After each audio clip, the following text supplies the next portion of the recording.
Oséias é um profeta erguido por Deus para profetizar durante a época do reinado do rei Jeroboão II.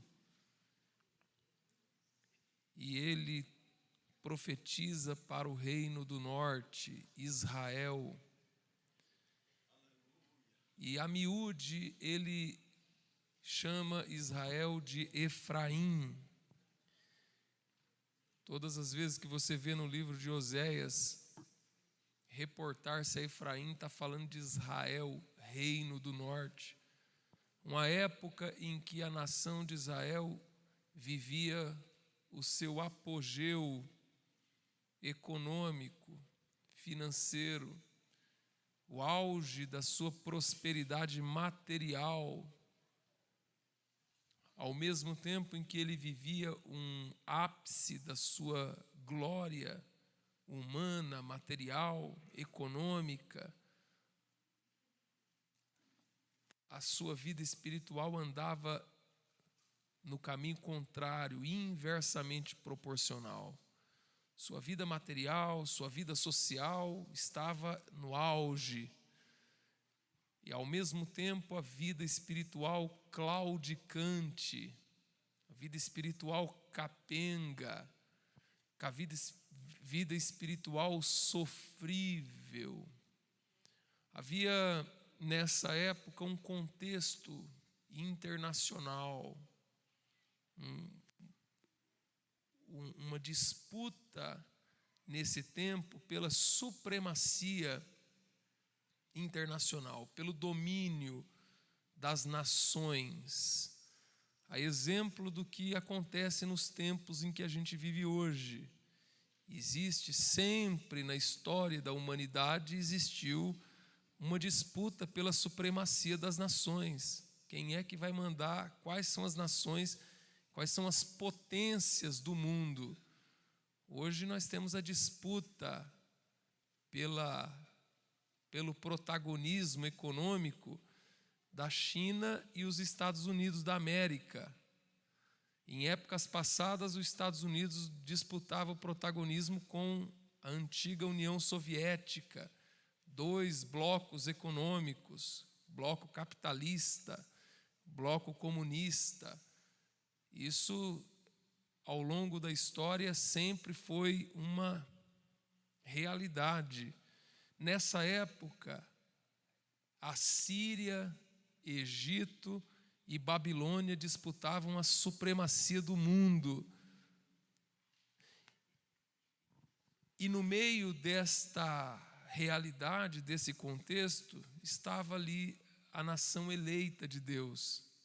No meio dessa situação estava o povo de Deus, a nação de Israel. A nação de Israel, que conforme o próprio Oséias disse, você foi como a uva encontrada no deserto. Você é como um órfão que eu encontrei abandonado.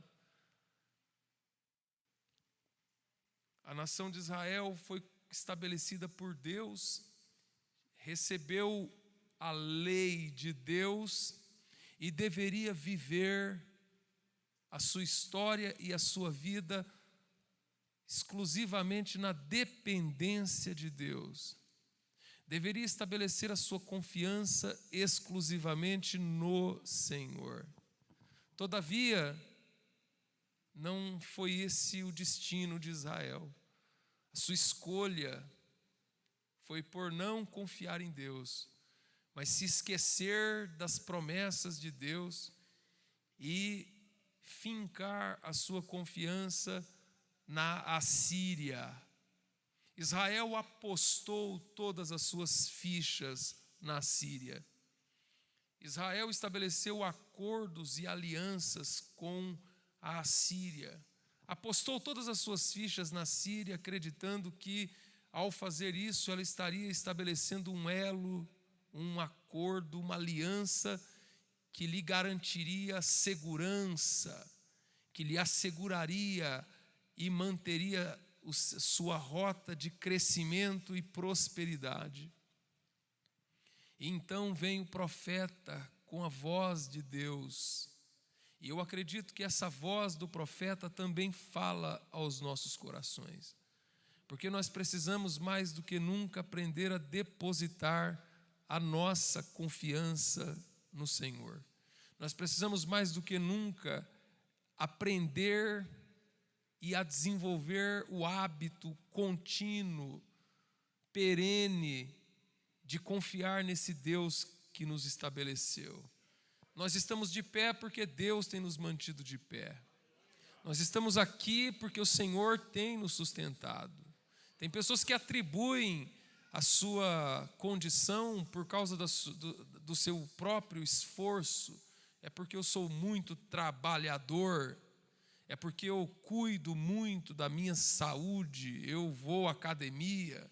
Eu faço exercícios, atividades físicas.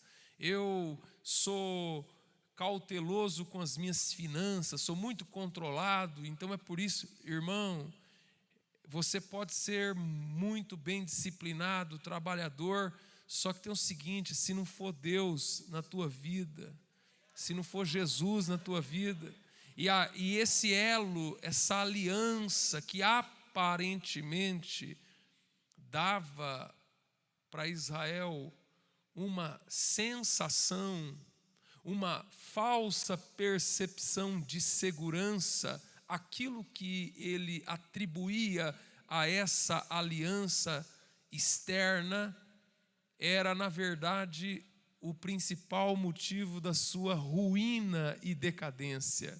E o profeta diz: estrangeiros devoram as suas forças. Existem em todos nós forças internas e forças externas. Nós temos uma força interna. A palavra entusiasmo significa Deus dentro. A nossa força interna é a presença de Deus em nós que nos faz permanecer de pé frente às dificuldades e às tempestades. É a força divina, a presença de Deus que nutre.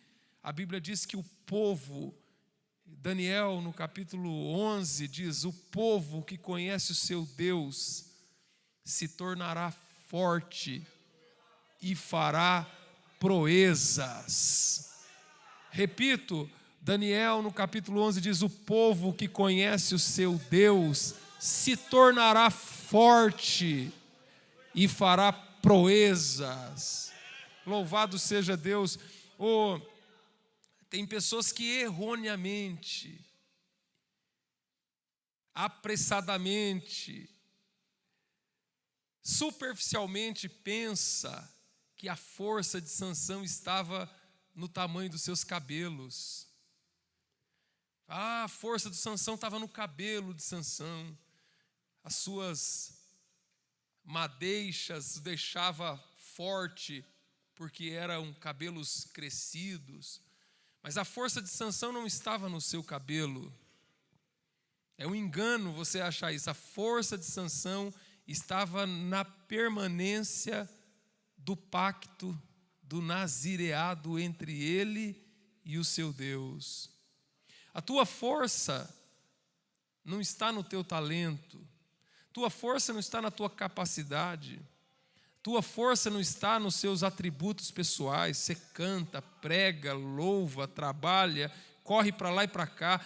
Sua força não é porque você tem uma saúde de ferro. Olha, ele é trabalhador porque tem uma força, tem uma saúde de ferro.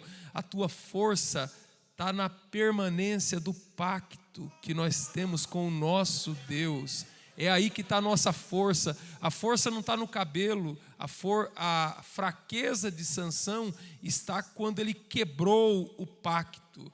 E interessante que a realidade de Sansão se coaduna com a realidade do texto de Oséias 7:9. Estrangeiros. Forças externas muitas vezes minam as nossas forças espirituais.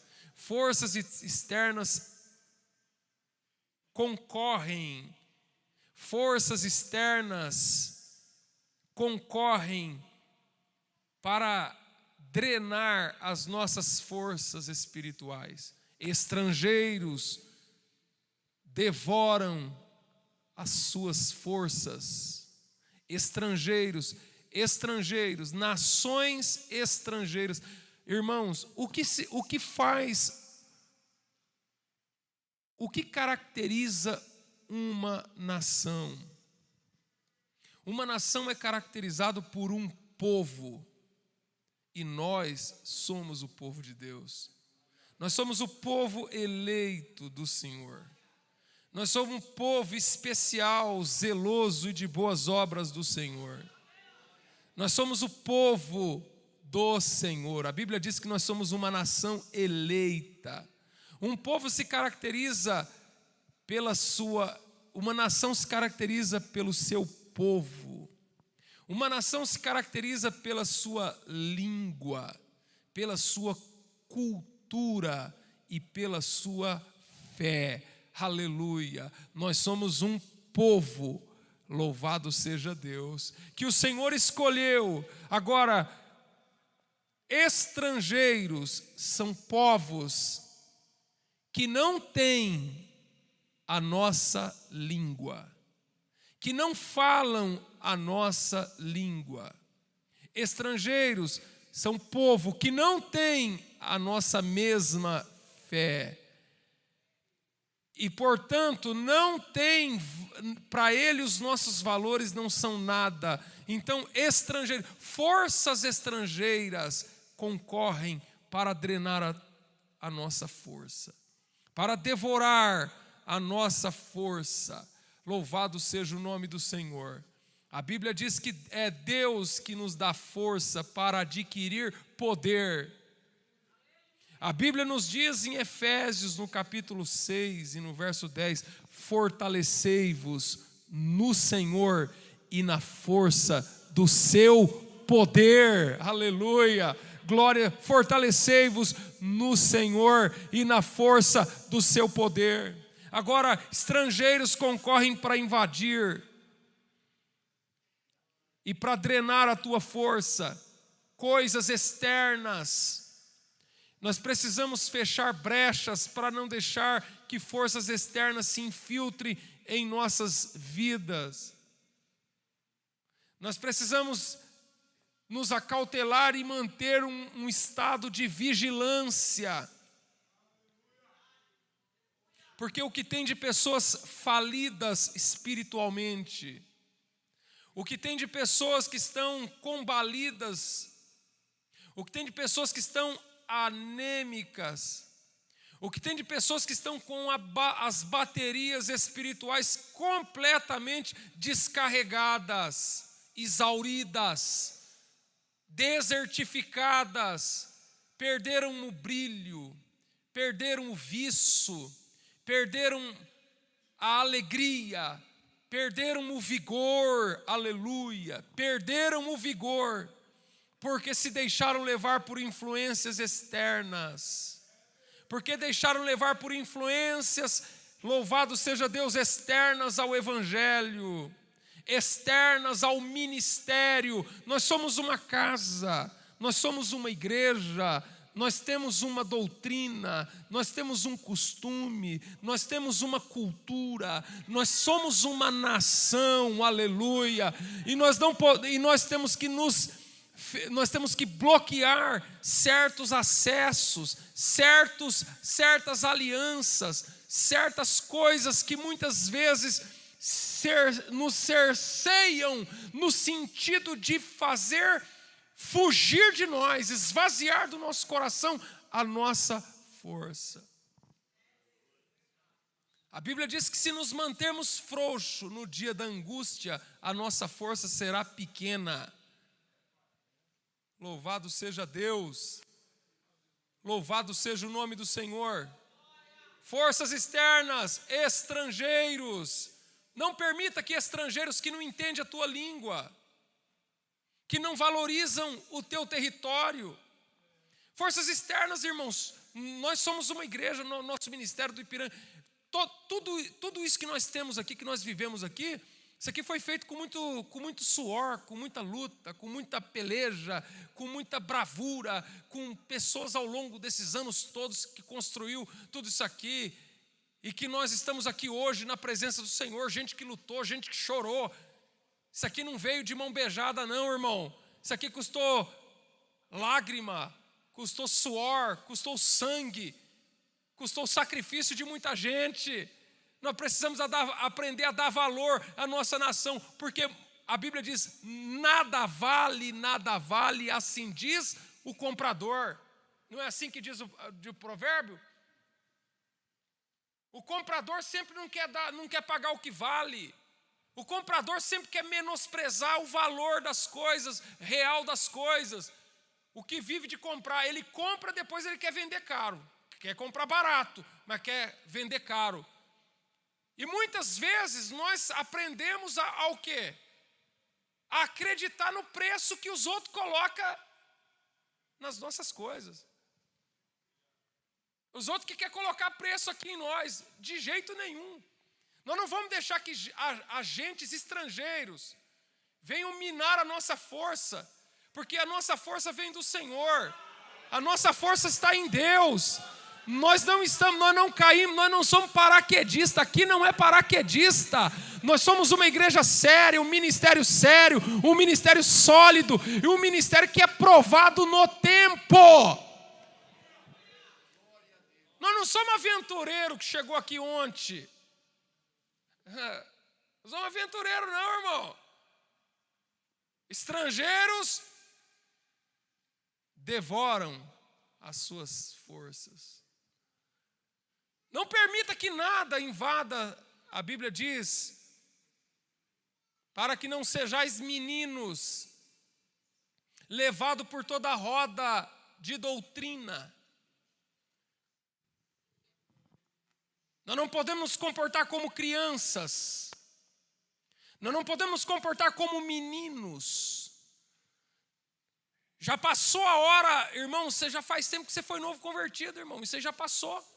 Agora é hora de assumir uma posição varonil, conforme nos instrui o apóstolo São Pedro. Nós temos que ter uma varonilidade em Cristo. Ou seja, tem que ser cabra macho em Jesus. Aleluia, nós somos gente madura. Nós não estamos correndo atrás de leitinho, não. Nós temos uma maturidade em Deus. E não podemos ter uma cabeça volúvel, uma cabeça influenciável. Se você diz para uma criança que existe Papai Noel, ela acredita e espera o Papai Noel chegar pela chaminé da tua churrasqueira. Por quê? Porque a mente dela é uma mente fértil e uma mente suscetível à fantasia.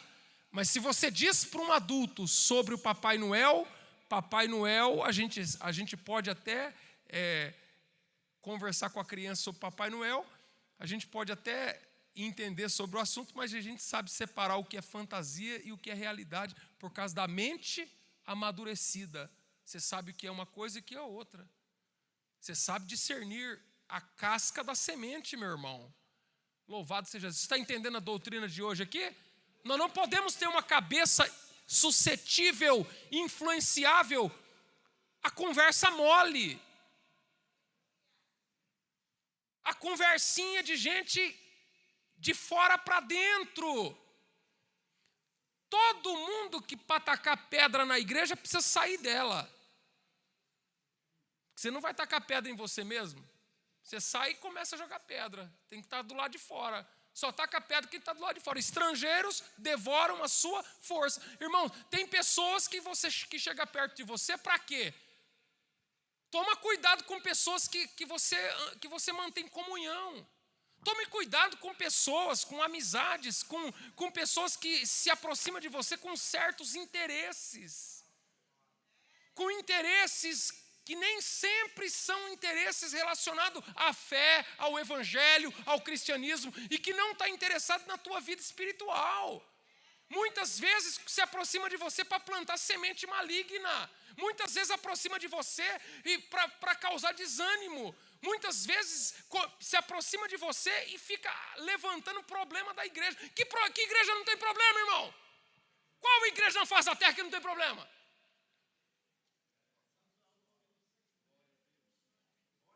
Aí, então, dependendo, tem pessoas que, segundo o pessoal vai tendo todo um novo linguajar, né? Já viu falar, hoje em dia fala das pessoas tóxicas. Pessoas que quando está perto de você, ela te coloca para baixo. Você tem que sair dali e ir para um psiquiatra, ver se ele te receita lá um Rivotril para você levantar teu astral. Que o camarada te joga para baixo. Ele te arruína, ele te deixa assim com a cabeça assim, sabe, meu Deus do céu. Ele implanta uma visão catastrófica, uma visão decepcionante. Muitas vezes ele está revoltado e quer passar a revolta dele para você. Muitas vezes ele tá com um problema, ele está com um conflito e ele quer contaminar você com os conflitos dele. Ele está com o coração cheio de dúvida e quer fazer você comungar das dúvidas dele. Ele está cheio de revolta, ele está pilhado, como diz por aí, ele está pilhado com as coisas.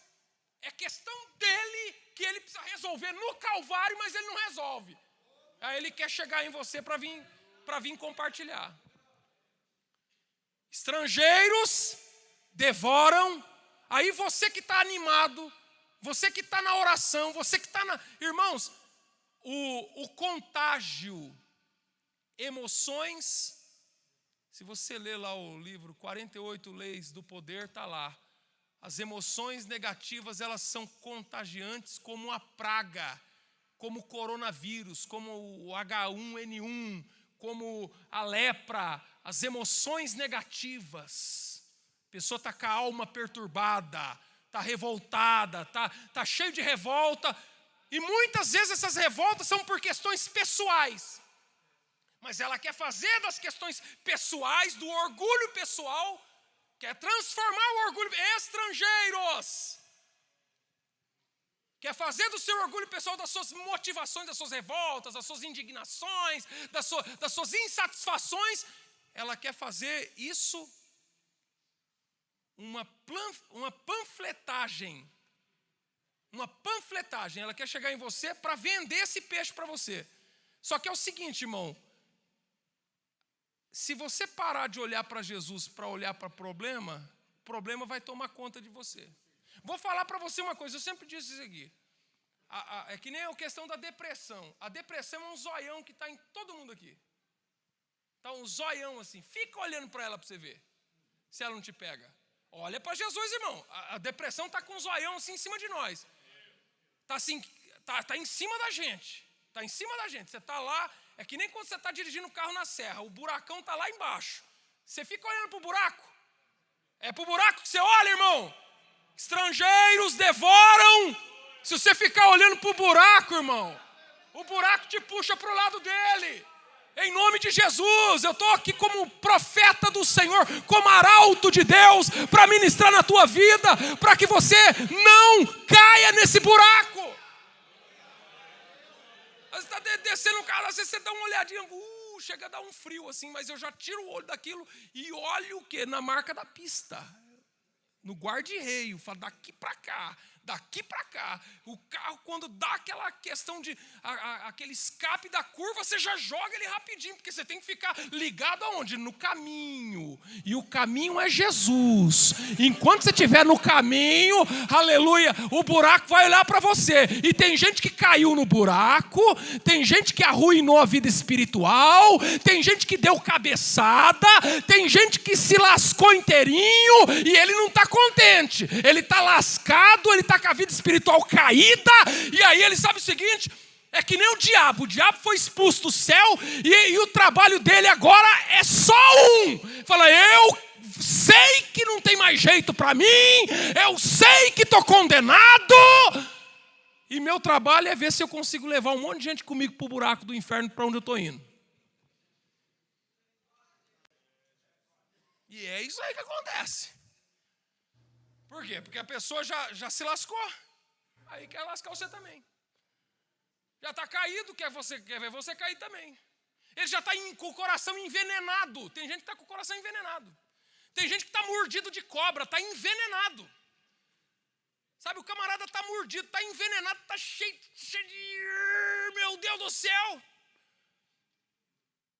Estrangeiros devoram as suas forças. Forças externas. Querem roubar o que Deus... A Bíblia diz assim, ó. Paulo fala para Timóteo, para que ele guarde o bom depósito. Você tem um bom depósito aí?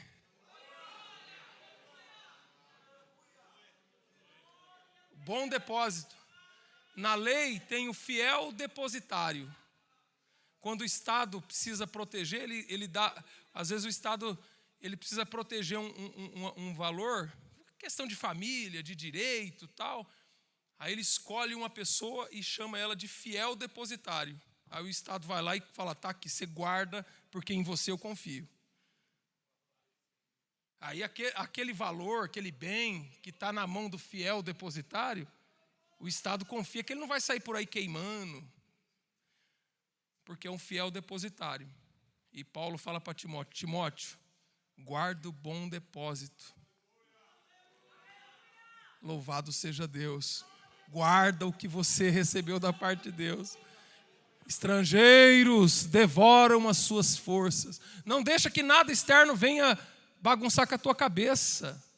Não permita que nada venha. A Bíblia diz que nós recebemos o capacete da salvação. O capacete é para proteger a cabeça, irmão.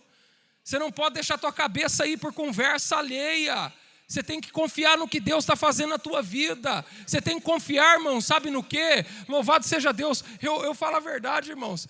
Quem estava na convenção lá em Bauru e viu o pastor Alcides pulando que nem um menino na presença de Deus e o poder de Deus manifestando, quando eu olho aquilo, eu falo, rapaz, é a mesma coisa de eu estar vendo Jesus em pessoa.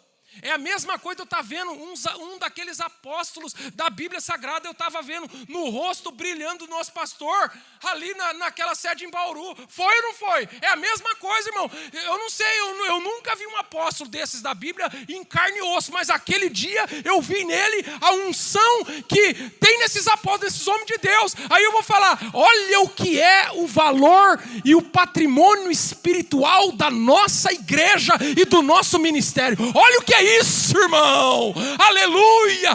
Isso não é para qualquer um. Se você não consegue dar valor nisso, se você não consegue se alegrar com isso, se isso não te enche de entusiasmo, não te faz entender que vale a pena trabalhar nessa trincheira, irmãos, eu abri mão da minha vida profissional e vocês sabem disso. Eu, a minha esposa, nós abrimos mão de tudo e eu vou falar para você, eu nunca me arrependi um segundo da minha vida. Sabe por quê? Por causa desse ministério. É um ministério que vale a pena. Louvado seja Deus. Você não consegue entender o valor disso? Então você está para lá de Bagdá, meu irmão. Se você não consegue entender isso agora, o que tem de gente querendo desmerecer, o que tem de gente querendo minar, querendo contaminar o nosso coração com fraquezas espirituais para fazer com que a gente pare de contribuir. Eu vou falar para vocês, eu vou falar aqui. Posso falar ou não? Irmãos, durante meses da pandemia, teve cidadão dos nossos que passava aqui em frente à nossa construção e falou, o pastor tem que parar com isso. No outro dia, o pastor tem que parar com isso. É ou não é, Joel? Joel é prova minha aqui. O pastor tem que parar. Não vai parar, não vai parar. Tem que parar, tem que parar. Tem que parar. Estrangeiros devoram as suas forças. Eu falei, eu estou em Cristo. Quem me trouxe aqui foi Cristo. Eu tenho um ministério de Deus. Aleluia, eu não abro mão do meu ministério. Aleluia, Deus me trouxe aqui nesse lugar, na minha convicção, irmão. Deus vai abrir a porta, Deus vai me sustentar. Irmãos, eu não tenho garantia do amanhã. Eu não tenho garantia se semana que vem a obra vai parar ou não. Eu não tenho uma garantia na mão, no bolso, não. Mas eu tenho fé naquele que me trouxe aqui para esse lugar. Eu não vim aqui inventar moda. Eu não vim aqui inventar refeitório. Refeitório era um projeto da igreja, era um projeto de vocês, é um projeto do ministério. A gente veio fazer a continuidade do trabalho que já está colocada. Aleluia! E eu tenho uma alegria de ver as coisas andando. Cada vez que eu passo aqui, eu vejo uma coisa nova. Eu vejo um trabalho novo. E eu vejo Deus com a mão estendida. Estrangeiros devoram a sua força. Não deixe estrangeiro devorar a tua força. Estrangeiro devora a sua força.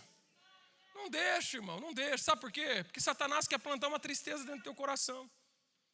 Uma das tristezas que Satanás quer plantar no teu coração é você ficar triste comigo. Não tem que ficar triste comigo. Se eu errar, faça o favor. E eu já te peço, encarecidamente, me perdoe. Eu estou aqui para fazer o meu melhor. Mas em algum momento eu vou dar uma derrapadinha. Vou lutar para não errar.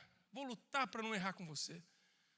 Vou lutar para servir do teu lado. Estou aqui todo dia com vocês. Em algum momento talvez uma palavra não vai sair redondinha. Às vezes alguma coisa não vai... Talvez a gente não vai conseguir acudir todas as demandas assim, à altura do que merece. A gente corre. E às vezes dá uma derrapada. Mas uma das piores coisas é quando Satanás consegue plantar uma tristeza no teu coração contra o servo que o Senhor colocou aqui. Então, talvez eu vou acertar mais do que errar. E se talvez no meu erro você deixar que Satanás entre no teu coração para você ficar revoltado comigo, irmão, eu sou um peregrino. Estou aqui para servir com você. E você não pode deixar isso tomar conta do teu coração. Neutraliza isso em nome de Jesus. Satanás coloca uma inimizade contra nós. Faz a gente querer ficar inimigo por algum motivo. O culto do pastor, preciso conversar com vocês. Precisa tratar esse negócio aí, irmão. E eu vou falar, o único inimigo que eu tenho é o diabo. Eu não tenho inimigo. Se você quiser ficar meu inimigo, problema teu. Só que toma cuidado de chamar o irmão de inimigo e passar a teu inimigo como irmão. Tem gente que acha que tem irmão inimigo aqui. Eu não tenho. Eu não tenho obreiro inimigo. Eu sou amigo dos obreiros. Sou amigo dos obreiros porque Jesus era amigo dos discípulos dele. Eu não chamo vocês de obreiro, vocês não são meus empregados. Eu não dou ordem para vocês. Eu dou ordem para vocês? Não dou ordem para vocês. Eu não dou ordem para os senhores. Eu respeito os senhores. Vocês são pai de família, são obreiro de Deus. Tem unção de Deus na vida de vocês. Unção de Deus não é unção que se respeita só de baixo para cima, não, irmão. Unção de Deus. Não toque no ungido do Senhor. Que é isso, irmão? Um toque no ungido do Senhor não é só daqui para cima, não. Não é tocar no ungido do Senhor, é eu não me revoltar contra o pastor Alcides. E o resto que se lasque. O resto eu piso em cima porque eu sou o pastor setorial. Não. Se eu ultrapassar a unção de Deus que está sobre a vida de qualquer um de vocês, de um diácono. O diácono está lá na porta, é ungido para estar lá na porta. E eu tenho que respeitar a unção que está sobre ele. Entendeu? Isso aí é o mistério. Você tem que respeitar a unção que está sobre ele. A unção não é hierarquia. A unção é a separação que Deus faz para um trabalho, para o ministério. É isso que você tem que respeitar. Então o que acontece? Eu respeito os senhores. E eu não tenho os senhores como meus inimigos. Eu tenho os senhores como meus amigos. Vocês são meus amigos. Em nome de Jesus. Nós somos amigos, nós estamos na mesma trincheira, nós estamos lutando. E eu faço de tudo para a gente manter uma boa amizade, para a glória do nome do Senhor. Sabe por quê? Porque tudo passa. Hoje nós estamos numa luta aqui, daqui a pouco a gente passa a luta, vem a vitória, e depois nós somos amigos, nós estamos aqui lutando, irmãos. Amém? Vocês estão entendendo? Agora, em algum momento eu erro, você vai ficar bravo comigo, vai ficar revoltado comigo, vai ficar indignado comigo, vai sair da igreja por causa de mim, vai ficar amargurado comigo, vai ficar assim, eu não aguento olhar para a cara desse pastor. Irmão, pelo amor de Deus, me perdoa então. Me perdoa então. Se precisar, eu ajoelho no teu pé e peço perdão para você. Se for para você ir para o céu, eu ajoelho sem ter problema algum. Se precisar ajoelhar no teu pé para te pedir perdão, eu peço perdão ajoelhado no teu pé, sem problema nenhum, sem demagogia, irmão. Sem demagogia, porque é o seguinte, se eu estou aqui à frente de vocês e não der exemplo, então vocês vão ver exemplo em quem?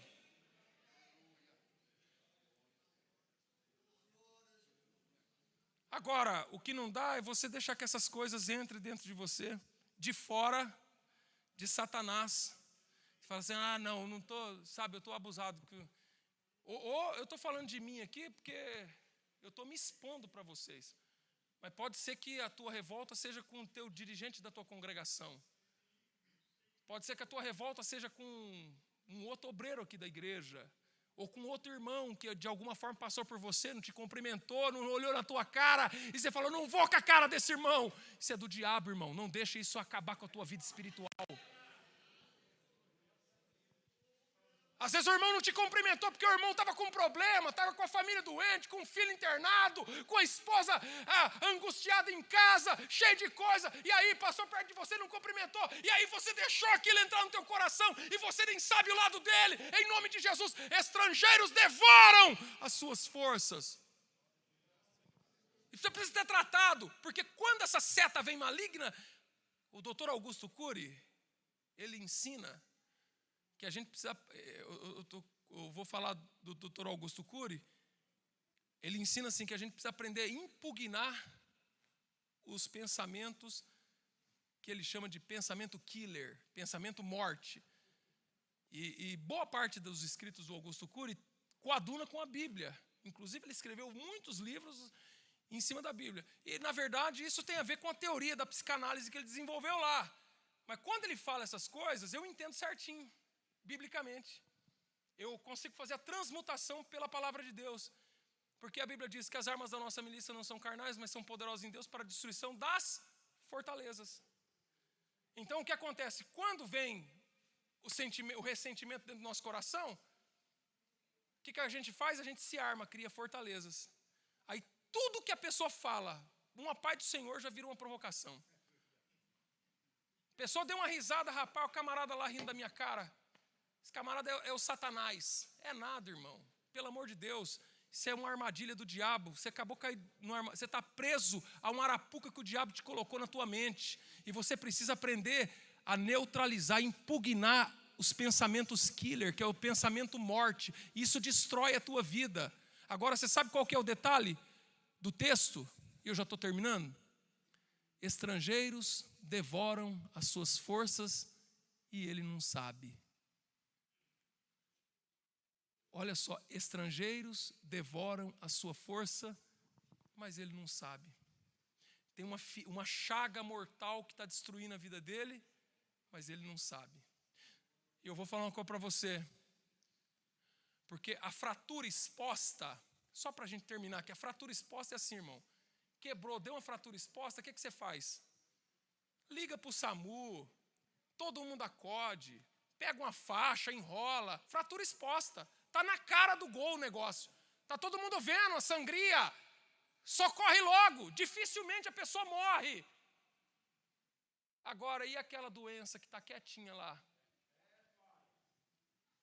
E aquela veia que está entupida lá, quietinha, você não sente nada? Eu trabalhei na empresa e substituí um rapaz que faleceu. Quando eu entrei na parte administrativa da empresa que eu trabalhava, que era o Nelsinho, morreu com 42 anos. E um dia ele morreu de infarto fulminante. Ele era atleta, ele era magro, ele era... Um dia antes ele tinha passado lá na enfermaria, e a Marli, que era enfermeira lá da empresa, falou assim, e o Nelson veio aqui, mediu pressão, os exames dele, colesterol, triglicérides, tudo nos trinque. E morreu de infarto fulminante. Ou seja, estrangeiros devoram a sua força, mas ele não sabe que está por um triz. Ele não sabe. Então, se é uma fratura exposta, você corre, socorre e salva. Agora, se a pessoa está morrendo quietinha. Então, o que acontece? Você guarda coisa aí dentro da sua alma. E aí você convive com esse negócio, chega na igreja, sente até a presença de Deus, mas é de mal do irmão lá. Sente até a presença de Deus, mas não conversa com o irmão. Sente até a presença de Deus, mas está com raiva do pastor. Sabe, do teu dirigente de congregação. Estrangeiros devoram a sua força e ele não sabe. Significa que vai ser uma morte repentina. E alguém vai falar, nossa, de repente, né? De repente nada. Deus está revelando nessa noite aqui a tua salvação. Deus está colocando a radiografia diante da tua cara. Louvado seja Deus, essa é uma noite de vitória para você. Essa é uma noite de vitória para a tua vida. Essa é uma noite de salvação para você. Há uma palavra profética para você nessa noite.